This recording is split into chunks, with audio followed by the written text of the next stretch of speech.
Okay, so this is the first card in the Krishnamurti deck. I have also started it along with the holistic, and this is the kind of small, very minimalistic kind of artwork that I have made for meditation. It is essentially showing that there are two opposites, and ultimately, once you gain enough space between these two, you get to have the third one as well.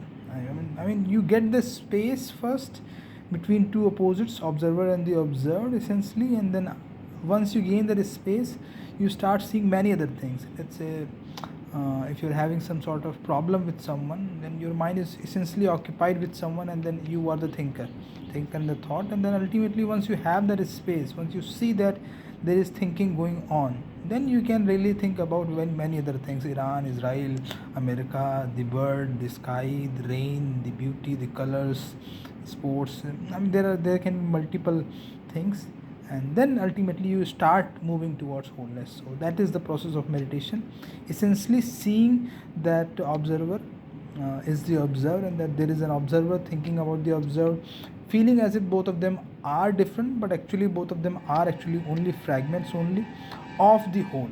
And that's why then ultimately figuring out other parts, and this is how they ultimately move towards wholeness. Let's say a few quotes that I have collected. The immensity of silence is the immensity of the mind in which center does not exist.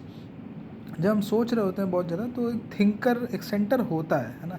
Actually में thinking, हम किसी के बारे में भी सोच रहे होते हैं, जो भी सोच रहे होते हैं, तो अगर आप ध्यान से देखोगे तो आपका जो थिंकर है, जो किसी इंसान के बारे में सोच रहा है, वो भी एक्चुअली में दुनिया में किसी चीज़ से जुड़ा हुआ होगा. जैसे मान लो कि अगर आप वर्ल्ड कप जीतना चाहते हो, मान लो, है ना, then you might be seeing a player with that I.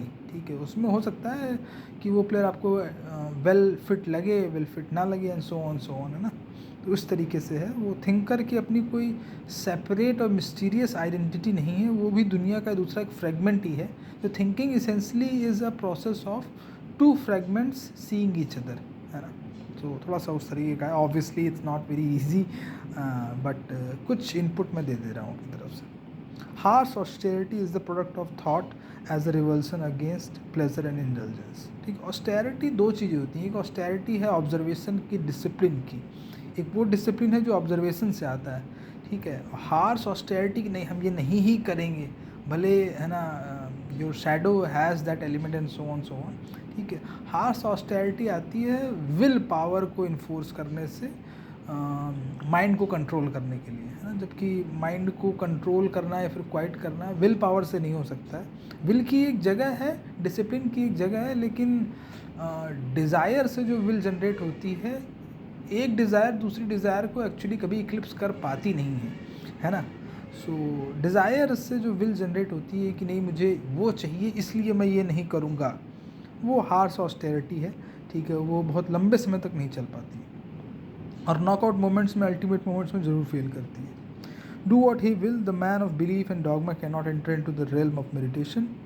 Essentially ये बात ये है कि अगर तुमको मेडिटेट करना है, then you will have to leave everything. ठीक है, कुछ भी तुम्हारे सामने आ सकता है. First of all you will have to be in that frame of mind, in that mental space की. ठीक है, एक्सप्लोरेशन का माइंडसेट होना चाहिए, है ना.